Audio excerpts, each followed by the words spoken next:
ಉಮಾ ಸಂಹಿತಾದಲ್ಲೇ ಬಂದಂತೆ ಸಕಲ ವಿಧವಾದಂತಹ ಮನೋ ಅಭಿಲಷಿತಗಳ ಸಿದ್ಧಿಗೂ ಕೂಡ ವಾಲ್ಮೀಕಿ ರಾಮಾಯಣದ ಪಾರಾಯಣವೇ ಪರಮಾಶ್ರಯ ಅಂತ ಇನ್ನು ಮುಂದೆ ನಾವು ನೋಡಬೇಕಾದಂತಹ ಭಾಗ ಅದು. ಯಾವುದಾದ್ರೂ ಒಂದು ಧರ್ಮ ಕಾರ್ಯವನ್ನು ನಾವು ಪ್ರಾರಂಭ ಮಾಡ್ಕೊಂಡಿರ್ತೀವಿ. ಆ ಪ್ರಾರಂಭ ಮಾಡಿದಂತಹ ಧರ್ಮ ಕಾರ್ಯ ನಿರ್ವಿಘ್ನವಾಗಿ ಪರಿಸಮಾಪ್ತ ಆಗಬೇಕಲ್ಲ. ಆ ಸಮಾಪ್ತ ಆಗೋದಕ್ಕಾಗಿ ಯಾವ ಕಾಂಡದ ಯಾವ ಸರ್ಗವನ್ನು ಪಾರಾಯಣ ಮಾಡಬೇಕು. ಕೌಸಲ್ಯ ರಾಮ ಮತ್ತು ಇವರಿಬ್ಬರ ನಡುವಿನ ಸಂವಾದ ರೂಪವಾದಂಥ ಸರ್ಗವನ್ನು ಪ್ರಾತಃ ಕಾಲದಲ್ಲಿ ಮಧ್ಯಾಹ್ನ ಪಾರಾಯಣ ಮಾಡಬೇಕು. ಅದು ಅಯೋಧ್ಯಾಕಾಂಡದ 21, 22, 23, 24, 25 ಈ ಸರ್ಗಗಳಲ್ಲಿ ಅದಿದೆ. ಸೀತಾ ಲಕ್ಷ್ಮಣ ಭರತ ಶತ್ರುಘ್ನ ಹನುಮತ್ ಸಮೇತನಾದಂತಹ ಶ್ರೀರಾಮಚಂದ್ರನ ಅನುಗ್ರಹದಿಂದ ನಾನು ಮಾಡಿದಂತಹ ಮಾಡಲಿಕ್ಕೆ ಇಷ್ಟಪಟ್ಟಂತಹ ಧರ್ಮ ಕಾರ್ಯ ಏನಿದೆ ಇದು ನಿರ್ವಿಘ್ನವಾಗಿ ಪರಿಸಮಾಪ್ತ ಆಗಲಿ. ಅದಕ್ಕಾಗಿ ಕೌಸಲ್ಯ ಮತ್ತು ರಾಮರ ನಡುವಿನ ಸಂವಾದದ ಭಾಗ ಏನಿದೆ ಆ ಪಾರಾಯಣವನ್ನು ನಾನು ಮಾಡ್ತೀನಿ ಅಂತ ಸಂಕಲ್ಪ ಮಾಡಿ ರಾಮಾಯಣದ ಪುಸ್ತಕಕ್ಕೆ ಅಥವಾ ರಾಮನ ಚಿತ್ರಕ್ಕೆ ಷೋಡಶೋಪಚಾರ ಪೂಜೆಯನ್ನು ಮಾಡಿ 5 ಬಾಳೆಹಣ್ಣುಗಳನ್ನು ನಿವೇದನೆ ಮಾಡಿ ಪಾರಾಯಣವನ್ನು ಮಾಡಬೇಕು. ಆಮೇಲೆ ನಂತರ ಬರೋದೇನೆಂದರೆ ಅರ್ಥಕಾಮನೆ, ಮನುಷ್ಯನಿಗೆ ಅರ್ಥ ಸಿದ್ಧಿ ಆಗಲಿಕ್ಕಾಗಿ, ಸಂಪತ್ತು ಸಿದ್ಧಿ ಆಗಲಿಕ್ಕಾಗಿ. ಅದಕ್ಕೆ ಏನು ವ್ಯಾಖ್ಯಾನದಲ್ಲಿ ಹೇಳ್ತಾರಂದ್ರೆ, ನಾವು ನಿರೀಕ್ಷೆ ಪಟ್ಟಂತೆ ದುಡ್ಡು ಬರದೇ ಇದ್ದರೆ ಅಥವಾ ಯಾವುದಾದ್ರು ಕಾರಣದಿಂದ ಬರುವ ಹಣ ನಿಂತು ಹೋಗಿದ್ರೆ, ಹಣದ ಅಡಚಣೆ ಇದ್ದರೆ, ಬರುವ ಹಣಕ್ಕಾಗಿ ನ್ಯಾಯಾಲಯದಲ್ಲಿ ವ್ಯವಹಾರ ಇದ್ದರೆ, ಇಂಥವೆಲ್ಲ ಸಮಸ್ಯೆಗಳ ಪರಿಹಾರಕ್ಕಾಗಿ ಇದನ್ನು ಮಾಡಬೇಕು. ರಾಮ ಅರಣ್ಯಕ್ಕೆ ಹೊರಡುವ ಮೊದಲು ಹೊರಡುವಂಥ ಸಂದರ್ಭ ಏನಿದೆ ಅದನ್ನು ಪ್ರಾತಃ ಕಾಲ, ಮಧ್ಯಾಹ್ನ, ಸಾಯಂಕಾಲ 3 ಹೊತ್ತಿನಲ್ಲಿ ಪಾರಾಯಣ ಮಾಡಬೇಕು. ಅಯೋಧ್ಯಾಕಾಂಡದ 32ನೇ ಸರ್ಗದಲ್ಲಿ ಆ ಕಥೆ ಇದೆ. 3ನೇದೇನೆಂದರೆ ವಿವಾಹ ಸಿದ್ಧಿ. ಕನ್ಯಾರ್ಥಿಯಾದಂಥ ವಟುವಾಗಲಿ ಅಥವಾ ಅನುರೂಪನಾದಂತಹ ವರನನ್ನ ಅಪೇಕ್ಷೆ ಪಡುವಂಥ ವಧುವಾಗಲಿ ಸೀತೆಯ ವಿವಾಹ ಇರುವಂಥ ಪ್ರಸಂಗ ಏನಿದೆ ಅದನ್ನು ಪ್ರಾತಃ ಕಾಲದಲ್ಲಿ ಶ್ರದ್ಧೆಯಿಂದ ಪಾರಾಯಣ ಮಾಡಬೇಕು. ಅದು ಬಾಲಕಾಂಡದ 73ನೇ ಸರ್ಗದಲ್ಲಿದೆ. ಹರಿವಂಶ ರುಕ್ಮಿಣಿ ಸಿದ್ಧಿ ಇತ್ಯಾದಿ ಕಡೆಗಳಲ್ಲೂ ಬಂದಂತೆ, ಆಮೇಲೆ ವೆಂಕಟೇಶ ಪುರಾಣ ಇತ್ಯಾದಿಯಲ್ಲೂ ಬಂದಂತೆ. ಅದರಂತೆ ಇದು ಕೂಡ ರಾಮನ ಮತ್ತು ಸೀತೆಯ ವಿವಾಹ ಪ್ರಸಂಗ ಏನಿದೆ ಅದು ವಿವಾಹ ಅಪೇಕ್ಷೆಗಳಾದವರಿಗೆ ಮಂಗಳವನ್ನು ಉಂಟು ಮಾಡುವಂಥ ಭಾಗ.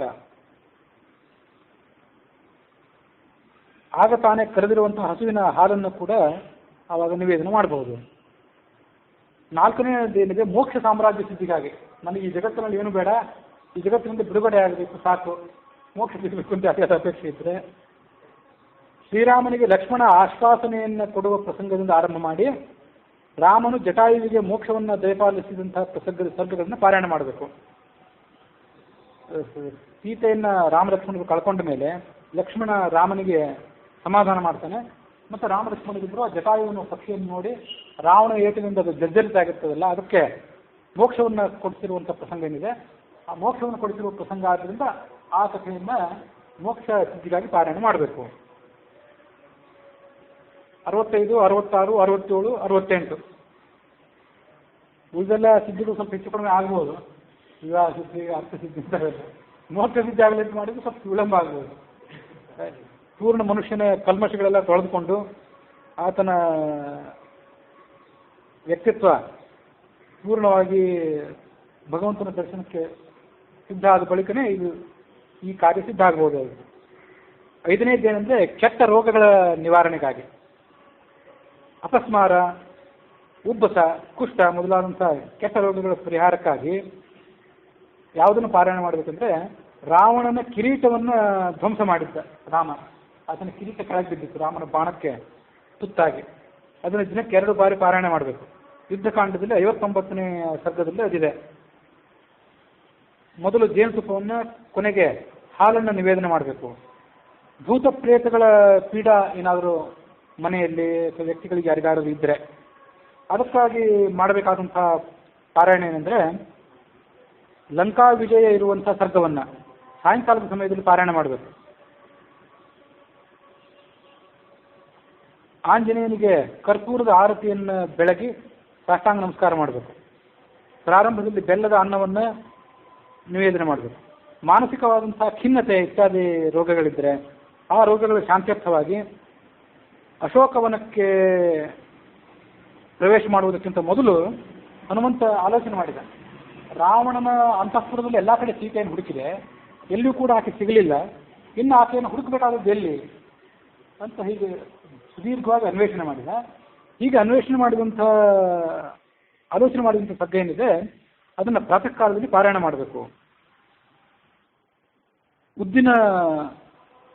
ಉದ್ದಿನಿಂದ ಮಿಶ್ರಿತವಾದಂತಹ ಅನ್ನವನ್ನು ಆ ಸಂದರ್ಭದಲ್ಲಿ ದಾನ ಮಾಡಬೇಕು. ದಾರಿದ್ರ್ಯದ ನಿವಾರಣೆಗಾಗಿ, ಹಿಂದೆ ಅರ್ಥಸಿದ್ಧಿಗಾಗಿ ಅಂತ ಬಂತು, ಆದರೂ ಒಟ್ಟಾರೆ ಮನುಷ್ಯನ ದಾರಿದ್ರ್ಯದ ನಿವಾರಣೆಗಾಗಿ ಹನುಮಂತನ ಸೀತೆಯನ್ನು ಸಂದರ್ಶನ ಮಾಡಿದಂತಹ ಪ್ರಸಂಗ ಅದು ಸಕಲ ಪಾಪ ವಿಮೋಚಕವಾದದ್ದು. ಆ ಸರ್ಗವನ್ನು ಪಾರಾಯಣ ಮಾಡಬೇಕು. ಅದು ಸುಂದರಕಾಂಡದ 15ನೇ ಸರ್ಗದಲ್ಲಿದೆ. 5 ಬಾಳೆಹಣ್ಣುಗಳನ್ನು ಆವಾಗ ನಿವೇದನೆ ಮಾಡಬೇಕು. ಸಮಸ್ತ ದುಃಖಗಳ ನಿವಾರಣೆಗಾಗಿ, ಸಕಲ ವಿಧವಾದಂತಹ ದುಃಖಗಳ ನಿವಾರಣೆಗಾಗಿ ಮಾಡಬೇಕಾದ್ದೇನೆಂದರೆ, ಯುದ್ಧಕಾಂಡದಲ್ಲಿ ರಾವಣನ ಹತ್ಯೆ ಆದ ಬಳಿಕ ಆಂಜನೇಯ ಮತ್ತು ಸೀತೆಯರ ನಡುವಿನ ಸಂವಾದ ಆದ ಪ್ರಸಂಗ ಏನಿದೆ ಅದನ್ನು ಪ್ರಾತಃ ಕಾಲದಲ್ಲಿ ಪಾರಾಯಣ ಮಾಡಬೇಕು ಮತ್ತು 5 ಬಾಳೆಹಣ್ಣುಗಳನ್ನು ನಿವೇದನೆ ಮಾಡಬೇಕು. ಅನಿರೀಕ್ಷಿತವಾಗಿ ಯಾವುದಾದ್ರೂ ಆಪತ್ತು ಒದಗಿ ಬಂದರೆ ಅದರ ಪರಿಹಾರಕ್ಕಾಗಿ ಏನು ಮಾಡಬೇಕು? ರಾಮನು ವಿಭೀಷಣನಿಗೆ ಅಭಯದಾನ ಮಾಡಿದಂಥ ಪ್ರಸಂಗ. ವಿಭೀಷಣ ರಾವಣನ ಸಂಪರ್ಕವನ್ನು ಬಿಟ್ಟು ರಾಮನಿಗೆ ಬಂದು ಶರಣಾಗತನಾಗ್ತಾನೆ ತನ್ನ 4 ಜನ ಸಹಚರರ ಜೊತೆ. ಆವಾಗ ಕಪಿಗಳು ಶತ್ರುಗಳ ಕಡೆಯಿಂದ ಬಂದವನಾದ್ರಿಂದ ಆತನನ್ನು ಸ್ವೀಕಾರ ಮಾಡಬಾರದು ಅಂತ ಹೇಳ್ತಾರೆ. ಆದರೆ ರಾಮ ಅವನಿಗೆ ಅಭಯವನ್ನು ಕೊಟ್ಟು ತನ್ನ ಕಡೆ ತಗೊಳ್ತಾನೆ. ಆ ಕಥೆಯನ್ನು ಪಾರಾಯಣ ಮಾಡಬೇಕು. ಪ್ರಾರಂಭದಲ್ಲಿ ಮತ್ತು ಕೊನೆಯಲ್ಲಿ ತೆಂಗಿನಕಾಯಿಯನ್ನು ಒಡೆದು ನಿವೇದನೆ ಮಾಡಬೇಕು. ಅದು ಯುದ್ಧಕಾಂಡದ 18, 19ನೇ ಸರ್ಗಗಳಲ್ಲಿದೆ. ಯಾವುದಾದ್ರೂ ಕಾರಣಕ್ಕಾಗಿ ಬಂಧುಗಳು ಬೇರ್ಪಟ್ಟು ಬಿಟ್ಟಿದ್ರೆ, ಬಂಧುಗಳಾಗ್ಬೋದು, ತುಂಬ ಆಪ್ತರಾದಂಥವ್ರು, ಮಕ್ಕಳು ಇತ್ಯಾದಿಗಳನ್ನು ಕಳ್ಕೊಂಡಿದ್ದಂಥವ್ರು ಆಗಿರ್ಬೋದು, ಅಂಥವ್ರು ಸುದೀರ್ಘ ಕಾಲದಿಂದ ಎಲ್ಲೋ ಹೋಗಿಬಿಟ್ಟಿರ್ತಾರೆ, ಅವರು ಸುದ್ದಿಯೇ ನಮಗೆ ಸಿಕ್ಕಿರೋದಿಲ್ಲ. ಅಂಥ ಸಂದರ್ಭದಲ್ಲಿ ಆಂಜನೇಯನು ರಾಮನ ಉಂಗುರವನ್ನು ಸೀತಾದೇವಿಗೆ ಅರ್ಪಣೆ ಮಾಡಿದಂಥ ಪ್ರಸಂಗ ಅದನ್ನು ಪಾರಾಯಣ ಮಾಡಬೇಕು. ಯಾಕಂದರೆ ಸೀತೆಗೆ ಎಷ್ಟೋ ದಿವಸಗಳ ಕಾಲ ತನ್ನವರು ಯಾರೂ ಕೂಡ ಸಿಕ್ಕಿರೋದೇ ಇಲ್ಲ, ತನ್ನವರು ಯಾರನ್ನ ಆಕೆ ಭೇಟಿನೂ ಮಾಡಿರೋದಿಲ್ಲ, ಅವ್ರ ಜೊತೆ ಮಾತು ಆಡಿರೋದಿಲ್ಲ. ಹಾಗಾಗಿ ರಾವಣ ಸೀತೆಯರ ಅಪಹಾರ ಮಾಡಿದ ಬಳಿಕ ಮೊದಲನೆಯದಾಗಿ ಆಪ್ತನಾದವನು, ಹಿತೈಷಿಯಾದವನು ಆಕೆಗೆ ಭೇಟಿಯಾಗಿದ್ದರೆ ಹನುಮಂತ. ಅದಕ್ಕಾಗಿ ಆ ಸರ್ಗವನ್ನು ಪಾರಾಯಣ ಮಾಡಬೇಕು. ಸುಂದರಕಾಂಡದ 36ನೇ ಸರ್ಗದಲ್ಲಿ ಆ ಕಥೆ ಇದೆ. ಪ್ರಾರಂಭದಲ್ಲಿ ಅಥವಾ ಕಡೆಯಲ್ಲಿ ಹಲಸಿನ ಹಣ್ಣು ಅಥವಾ ಮಾವಿನ ಹಣ್ಣನ್ನು ನಿವೇದನೆ ಮಾಡಬೇಕು.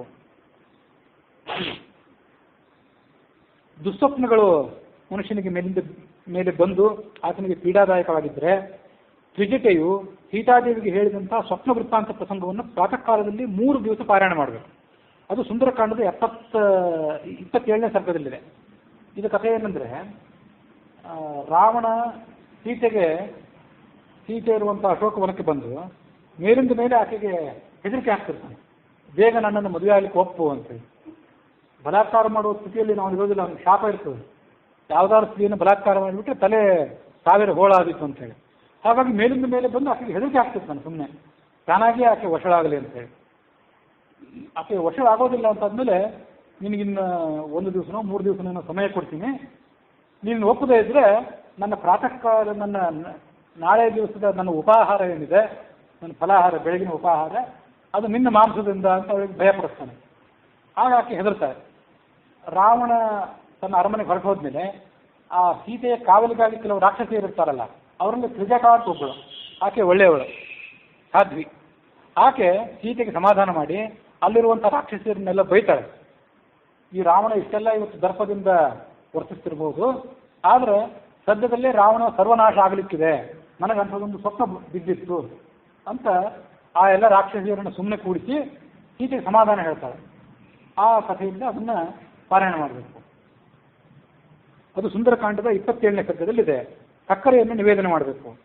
ಪರಸ್ತ್ರೀ ಸಂಘದ ದೋಷ ನಿವಾರಣೆಗಾಗಿ, ಚಿತ್ತ ಚಾಂಚಲ್ಯದಿಂದ ಪರಸ್ತ್ರೀ ಸಂಪರ್ಕವನ್ನು ಮನುಷ್ಯ ಮಾಡಿದ್ರೆ ಆವಾಗ ಹನುಮಂತ ರಾವಣನ ಅಂತಃಪುರದಲ್ಲಿ ಸೀತೆಯನ್ನು ಹುಡುಕಿದಂತಹ ಪ್ರಸಂಗ ಇದೆ. ಎಷ್ಟು ಅದನ್ನು ಸೂಕ್ತವಾಗಿ ಆಲೋಚನೆ ಮಾಡಿದ್ದಾರೆ ಅಂದರೆ, ಹನುಮಂತ ಎಲ್ಲ ಕಡೆ ಅನ್ವೇಷಣೆ ಮಾಡಲಿಕ್ಕೆ ಬಂದ. ರಾತ್ರಿ ಹೊತ್ತಿನಲ್ಲಿ ಆ ಲಂಕಾದಿ ದೇವತೆಯನ್ನ ಮರ್ದನ ಮಾಡಿ ಆಕೆಯನ್ನು ಸೋಲಿಸಿ ಸಣ್ಣ ರೂಪವನ್ನು ತಾಳಿ ಅಂತಃಪುರದಲ್ಲೆಲ್ಲ ಹುಡುಕಾಡಿದಂತೆ. ಆ ಹುಡುಕಾಡಿದಾಗ ಅಂತಃಪುರದಲ್ಲಿ ಸಾವಿರಾರು ಜನ ಸ್ತ್ರೀಯರು ಅಸ್ತವ್ಯಸ್ತವಾದ ಪರಿಸ್ಥಿತಿಯಲ್ಲಿ ಮಲ್ಕೊಂಡ್ಬಿಟ್ಟಿದ್ರು. ರಾವಣನ ಅಂತಃಪುರಕ್ಕೂ ಹೋದ, ಅನೇಕ ಜನ ಸ್ತ್ರೀಯರಿಂದ ಪರಿವರ್ತನಾಗಿ ಆತನು ನೋಡಬಾರದು ಪರಿಸ್ಥಿತಿಯಲ್ಲಿ ಇದ್ದ. ಆದರೆ ಅದನ್ನೆಲ್ಲ ನೋಡಿ ಆತನಿಗೆ ದುಃಖ ಆಯ್ತು. ಸೀತೆಯನ್ನು ನೋಡಬೇಕು ಅಂತ ಬಂದೆ, ಸೀತೆಯೂ ಸಿಗಲಿಲ್ಲ. ಬ್ರಹ್ಮಚಾರಿ ಅಂತ ನಾ ಇದನ್ನೆಲ್ಲ ನೋಡ್ಬೇಕಾಯ್ತಲ್ಲ ಅಂತ ಆತ ದುಃಖಪಟ್ಟ ಅಂತಿದೆ. ಕೊನೆಗೆ ಏನಿಲ್ಲ, ನನ್ನ ಕಾರ್ಯವನ್ನು ಸಾಧನೆ ಮಾಡ್ಕೊಳ್ತೀನಿ, ಇಲ್ಲಿ ಸಿಗದಿದ್ರೆ ಅಂತ ಮತ್ತೊಂದು ಕಡೆ ಸಿಕ್ಕಾಳು ಅಂತ ಆಲೋಚನೆ ಮಾಡಿದ.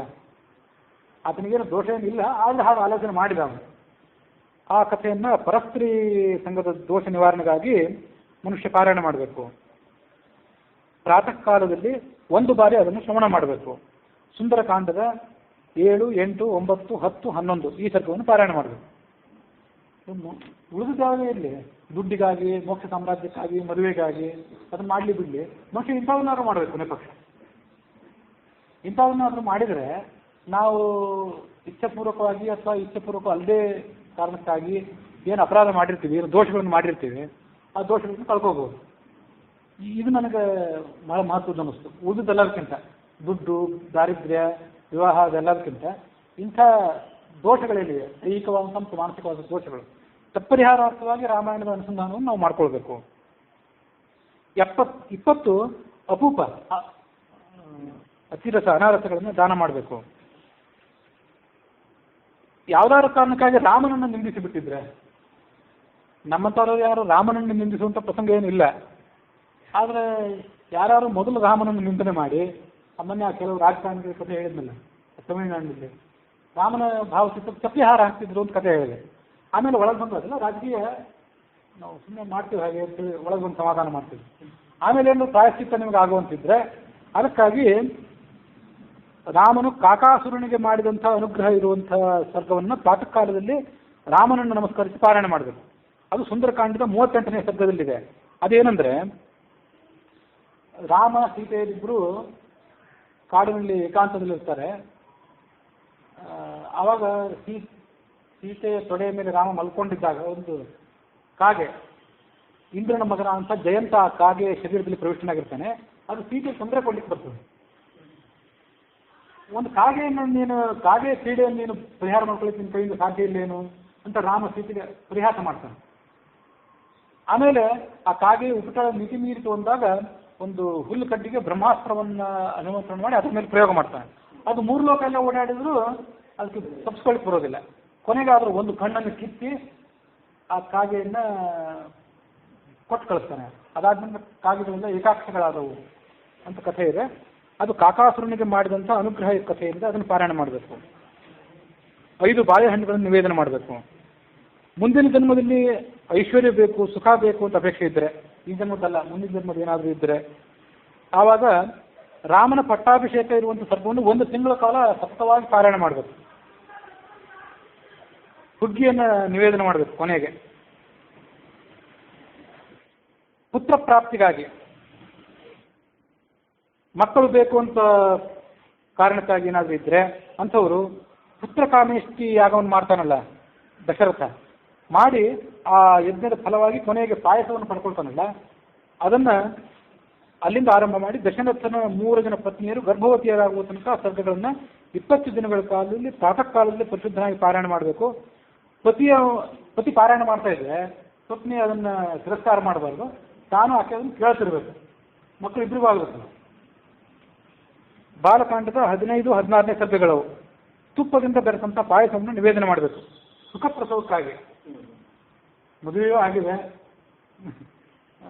ಸ್ತ್ರೀ ಗರ್ಭಿಣಿಯೂ ಆಗಿದ್ದಾಳೆ, ಸುಖ ಪ್ರಸವ ಆಗಬೇಕು ಅಂತ ಏನಾದರೂ ಇದ್ರೆ, ರಾಮನ ಅವತಾರ ಪ್ರಸಂಗ ಇರುವಂತಹ ಕಥೆ, ಕೌಸಲ್ಯ ಗರ್ಭ ಸಾಗರದಿಂದ ರಾಮಚಂದ್ರ ಅವತರಿಸಿದಂಥ ಕಥೆ ಏನಿದೆ ಅದನ್ನ ಗರ್ಭಿಣಿ ಸ್ತ್ರೀಯರಿಗೆ ಕೇಳಿಸುವಂತೆ ಪಾರಾಯಣ ಮಾಡಬೇಕು. ಯಾವುದನ್ನಾದ್ರೂ ನಿವೇದನೆ ಮಾಡ್ಬೋದು, ನಿಮ್ಗೇನು ಫಲ ಆವಾಗ ಕೈ ಸಿಗ್ತದೆ ಅದನ್ನು ನಿವೇದನೆ ಮಾಡಬೇಕು. ಪ್ರಭೋ ಪ್ರಸಾದೇನ ಏತನ್ನಾಮ್ನ್ಯಾಹ, ಆ ಸ್ತ್ರೀಯ ನಾಮವನ್ನು ಹೇಳಿ, ನಾಮ್ನ್ಯಾಹ ಗರ್ಭಿಣ್ಯಾಹ ಸುಖ ಪ್ರಸವ ಸಿದ್ಧರ್ಥಂ ರಾಮಾವತಾರ ಕಥಾತ್ಮಕ ಶ್ರೀಮದ್ ರಾಮಾಯಣ ಘಟ್ಟ ಪಾರಾಯಣ ಅಹಂಕರಿಸಿ ಅಂತ ಸಂಕಲ್ಪ ಮಾಡಬೇಕು. ಕಾರಾಗೃಹದ ಪ್ರವೇಶ, ಜೈಲಿಗೆ ಹೋಗ್ತೀವಿ ಅಂತ ಏನಾದ್ರು ಭಯ ಇದ್ರೆ ಅಥವಾ ಹೋಗಿ ಬಿಟ್ಟಿದ್ರೆ ಅವನ ಸಲುವಾಗಿ ಬೇರೆ ಯಾರು ಮಾಡಬೇಕಾಗ್ತದೆ. ಜೈಲಲ್ಲಿ ಅನುಕೂಲ ಇದ್ದು ಅವನೇ ಮಾಡ್ಬೋದು. ವಿಭೀಷಣ ರಾಮನ ಸನ್ನಿಧಿಗೆ ಸೀತೆಯನ್ನು ತಂದು ಒಪ್ಪಿಸಿದ್ನಲ್ಲ, ರಾವಣನ ಹತ್ಯೆ ಆದ ಬಳಿಕ ಆ ಸರ್ಗವನ್ನು ಪಾರಾಯಣ ಮಾಡಬೇಕು. ಅದು ಯುದ್ಧಕಾಂಡದಲ್ಲಿ 117ನೇ ಸರ್ಗ. ಸಿಹಿ ಪದಾರ್ಥಗಳನ್ನು, ಸಿಹಿ ಭಕ್ಷ್ಯಗಳನ್ನು ಭಗವಂತನಿಗೆ ನಿವೇದನೆ ಮಾಡಬೇಕು. ಸಕಲ ಸದ್ಗುಣ ಸಂಪನ್ನನಾದಂತಹ ಪುತ್ರ ಏನಾದರೂ ಬೇಕು ಅಂತಿದ್ರೆ, ಪುತ್ರ ಪ್ರಾಪ್ತಿಗಾಗಿ ಅಂತ ಇನ್ನೊಂದು ಇದೆ, ಅದನ್ನೇನೋ ಮಾಡಿಬಿಟ್ಟು ಸಾದಾ ಪುತ್ರ ಹುಟ್ಟಬಹುದು. ಬಹಳ ಒಳ್ಳೆ ಪುತ್ರ ಏನೋ ಹುಟ್ಟಬೇಕು ಅಂತಿದ್ರೆ ಮಗ, ಮತ್ತು ಇನ್ನೊಂದಿದೆ ಅದರಲ್ಲೇ, ಅದೇನೆಂದ್ರೆ ನಿರ್ಗುಣೋಪಿ ಭವೇ ಧ್ರುವಂ. ಅಲ್ಲಿ ನಿಮಗೆ ಇನ್ನೂ ಮಕ್ಕಳಾಗಿಲ್ಲದೆ ಇದ್ರೆ ಸದ್ಗುಣ ಅಂತ ಮಗ ಹುಡ್ತಾನೆ. ಒಂದು ವೇಳೆ ಮಗ ಹುಟ್ಟಿ ಆತ ಅಪಮಾರ್ಗ ದಾರಿ ತಪ್ಪಿದ ಮಗ ಆಗಿಬಿಟ್ಟಿದ್ರೆ ಆ ದಾರಿ ತಪ್ಪಿದ ಮಗನನ್ನು ಸರಿದಾರಿ ತರೋದಕ್ಕಾಗಿ ಇದನ್ನು ಪಾರಾಯಣ ಮಾಡಬೇಕು. ಅದೆಲ್ಲಿದೆ ಅಂದರೆ ಅಯೋಧ್ಯಾಕಾಂಡದ ಪ್ರಾರಂಭದಲ್ಲಿ ಆ ಶಬ್ದಗಳಿದೆ, ಅದನ್ನು ನಾವು ಶಬ್ದದಲ್ಲಿ ನೋಡ್ತೀವಿ ಮುಂದೆ. ರಾಮನ ಎಲ್ಲ ಗುಣಗಳನ್ನು ಅಲ್ಲಿ ವರ್ಣನೆ ಮಾಡಿದ್ದಾರೆ. ಅಂಥ ಎಲ್ಲ ಸದ್ಗುಣಗಳನ್ನು ನಾವು ಅನುಸಂಧಾನ ಮಾಡಿಕೊಂಡ್ರೆ ಅಂಥ ಮಗನೂ ಕೂಡ ದಾರಿ ತಪ್ಪಿದ ಮಗ ಸರಿ ದಾರಿಗೆ ಬರಬಹುದು. ಅದನ್ನು ಸ್ವಲ್ಪ ಕೇಳಿದ್ರೆ ಒಳ್ಳೇದು, ಇಲ್ಲೇ ಸಂಗಿಲ್ಲ, ಕೂಡಿಸ್ಕೊಂಡು ಕೇಳಿಸಿದ್ರೆ ಒಳ್ಳೇದು. ಸದ್ಗುಣಿಯಾದಂಥ ಮಗ ಹುಟ್ಟುತ್ತಾನೆ, ಹುಟ್ಟಿದ ಮಗ ದುರ್ಗುಣಿಯಾಗಿದ್ದು ರಾಮನ ಪ್ರಸಾದದಿಂದ ಸದ್ಗುಣಿ ಆಗುತ್ತಾನೆ. ಅದು ಅಯೋಧ್ಯಾಕಾಂಡದ 1, 2ನೇ ಸರ್ಗಗಳಲ್ಲಿದೆ. ಮನಸ್ಸಿನಲ್ಲಿ ಯಾವುದಾದ್ರೂ ಗುಪ್ತವಾದಂಥ ಅಭೀಷ್ಟ ಇದ್ದರೆ, ಯಾವುದೇ ಆಸೆ ಆಕಾಂಕ್ಷೆಗಳಿದ್ದರೆ, ರಾಮನು ಪರಶುರಾಮನನ್ನ ಸೋಲಿಸಿದಂತಹ ಪ್ರಸಂಗ, ರಾಮ ಸೀತೆಯರ ವಿವಾಹ ಆದ ಬಳಿಕ ಪರಶುರಾಮ ಅಡ್ಡಗಟ್ತಾನೆ, ಆಗ ರಾಮ ಪರಶುರಾಮನ ಸೋಲಿಸಿದಂತಹ ಕಥೆಯನ್ನು ಪಾರಾಯಣ ಮಾಡಬೇಕು. ಪಾಯಸ ಮತ್ತು ಅನಾರಸಗಳನ್ನು ದಾನ ಮಾಡಬೇಕು. ಇಲ್ಲಿಯವರೆಗೆ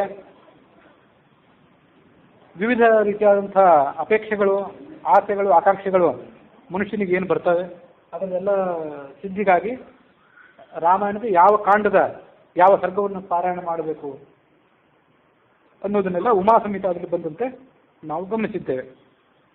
ರಾಮಾಯಣದ ಮಹತ್ವ ಮತ್ತು ವಿವಿಧ ನವಗ್ರಹಗಳ ದೋಷ ಪರಿಹಾರಾರ್ಥವಾಗಿ ನಮ್ಮ ಅಪೇಕ್ಷೆಗಳ ಈಡೇರಿಕೆಗಾಗಿ ಯಾವ್ಯಾವ ಭಾಗವನ್ನು ಪಾರಾಯಣ ಮಾಡಬೇಕು ಅಂತೆಲ್ಲ ನೋಡಿದ್ವಿ. ಇನ್ನು ಮುಂದೆ ರಾಮಾಯಣದ ವಾಸ್ತವ ಕಥೆ ಏನಿದೆ ಅಲ್ಲಿ ಪ್ರವೇಶ ಮಾಡಬೇಕು. ಇದನ್ನೆಲ್ಲ ಮೊದಲು ಯಾಕೆ ಹೇಳಿದೆ? 9 ದಿವಸದಲ್ಲಿ ರಾಮಾಯಣನೇ ಮುಗಿದು ಹೋಗ್ತಿರ್ತದೆ. ಈಗ 9 ಸುಮಾರು 12-13 ದಿವಸ ಆಯ್ತು. ಇದನ್ನ ಯಾಕೆ ಹೇಳಿದೆ ಅಂತಂದ್ರೆ ಆ ಮಹತ್ವವನ್ನು ತಿಳ್ಕೊಂಡಿದ್ರೆ ಹೇಳುವಂಥವರಿಗೂ ಕೇಳುವಂಥವರಿಗೂ ಆ ಕಥೆಯಲ್ಲಿ ಆಸಕ್ತಿ ಹುಟ್ಟಲಿ ಮತ್ತು ಹುಟ್ಟಿದ ಆಸಕ್ತಿ ಹೆಚ್ಚಾಗಲಿ ಅನ್ನೋ ಕಾರಣಕ್ಕಾಗಿ ಇಲ್ಲಿ ತನಕ ಅದನ್ನೆಲ್ಲ ವಿವರವಾಗಿ ಹೇಳಿದ್ದೇನೆ.